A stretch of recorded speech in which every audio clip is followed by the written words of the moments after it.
Well, one of the things that I ask entrepreneurs such as yourself coming out of Australia is that, since you've been there, done that, and you've broken into the U.S. marketplace, are there any tips or tricks or bumps and bruises that you'd like to share with other Australian CEOs that are looking at the North American marketplace that might, save them some pain and tribulation? Yeah.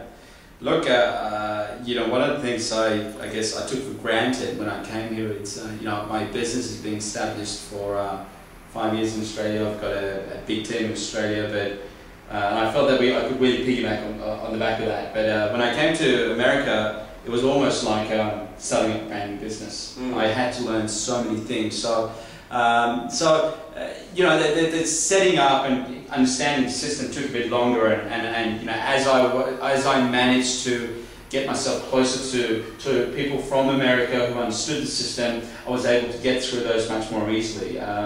But my advice for any Australian who's thinking about America is do it.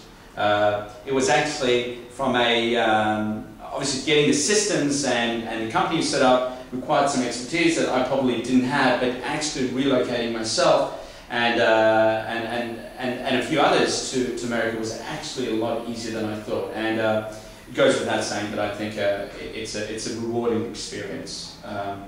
And some of the other problems that we have had is been around finding good staff. I think I was deluded. 300 million people, and you're having trouble finding good staff. Yeah, I think I think the thought back in Australia is that if I move to San Francisco, I'm going to have access to the best developers. Our development's done out of Australia. We have a great development team back there. But I came here to find an extended development team. But I've really struggled. I have been unsuccessful on that front, and that's why we keep hiring developers back in Australia. But on other fronts, on sales and support and finance functions of a business, that I've been a little bit more successful in finding the right people.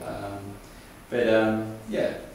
So let me ask you a question. I used to run the Access America program for the Victorian government. Did you have any other federal or state assistance to kind of help you when you came over here, or was it all on you to figure out, the healthcare system, a 401k system for your employees, a place to set up operations, all the legal, and all the hoops? I mean, did you have any help on that, or did you have to figure it all out on your own? Yeah, no, I actually didn't have much help on that, so I did figure it out on my own.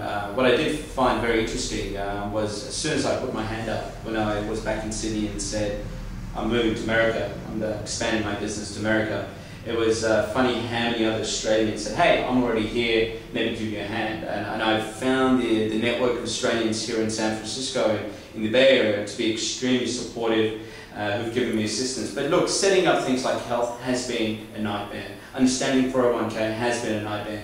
These things work very differently to the way they work in Australia. I understand the Australian system very well. And I think that's where, in some areas, if I had the expertise sooner, would have been more beneficial. But certainly, as business goes along, you work those things out, you find the people, the experts who can help you, and hopefully you just work them out and put them behind, and you can then focus on the business. Well, I think that makes a lot of sense, and I think a lot of the companies that I've worked with have had very similar perspectives. It's kind of a laundry list of things that you need to do, and you know from what you've done in Australia what you need to do, but now you have to figure out the cultural and business differences in North America, and where do you apply on-the-ground help, so to speak, versus relying on your support network in Australia. The other thing that I've seen that happen in the last 4 months is the currency valuation change. Because back in September we were looking at 96 on the dollar, and now we're like in the mid-60s on the dollar. Has that affected your business? Because now you're bringing U.S. profits back to your home company in Australia that are 1.3, 1.4 times higher than they were in September. Has that been good or bad, or has that affected your company in any way? Well, look, I mean, this is the first time we're in US dollars, US revenues, so it's for us, it's been fantastic. We can pay, we pay all our bills from here pretty much now because, it's giving us this somewhat unexpected boost in muscle power, in pain power. So, we've been quite lucky. So it's something, I didn't come here to earn US dollars, per se. It was here to grow the business and revenues, but the fact that it is US dollars and that US dollar goes a little bit further than the Australian dollar, it's certainly been a help to a small but growing business. So one last question. We're looking at being very successful in the United States, North America. Mm-hmm. So is the next step going to Europe, or do you think that the North American marketplace is going to consume you for the foreseeable future, and looking at Europe and Asia Pacific really isn't in the cards? Yeah, look, I think if you go back a year from now, my goal was North America and Canada. But just the way things go, things move. We've been extremely successful in Europe, and we open our London office in May. So we're getting a lot of traction from a bunch of different countries in that region. So although it wasn't part of our plan, it is part of our plan. It is happening in the next few months. And again, I think the luxury I have now is I've seen that it wasn't that hard to come to America. I'm sure I needed to understand the system a bit more. I'm hoping that I can say that perhaps I understand the UK system a little bit more. So I'm thinking it's a risk worth taking. Those sorts of expansionary risks, they actually are not as big as you think they are. I mean, they are big, but they're not as big. And I think from experience they've always paid off, so it's worth taking. Well, that sounds exciting. So do you have any other words of wisdom or pearls of advice for our Australian CEOs looking at breaking into the big bad North American marketplace? Look, I think my only advice is do it. I think it's just do it. It's rewarding. It's find the right guys who can help you.